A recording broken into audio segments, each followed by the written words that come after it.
السلام عليكم، مرحبا بكم. اليوم ان شاء الله راح نديرو خبز البالون بالرجلان. واحد الخبز يجي الشكل تاعو شباب ويجي بزاف بنين، وكذلك نقدروا نحشوه بحشو مالح ولا بحشو حلو.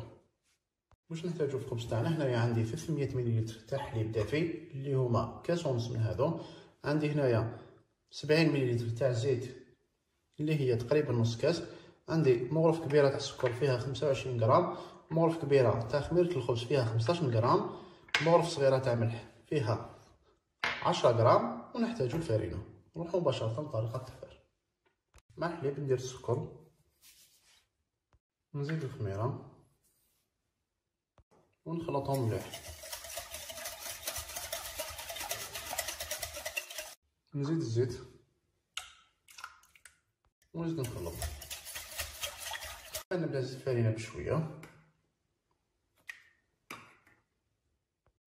نزيد الملح ونخلط.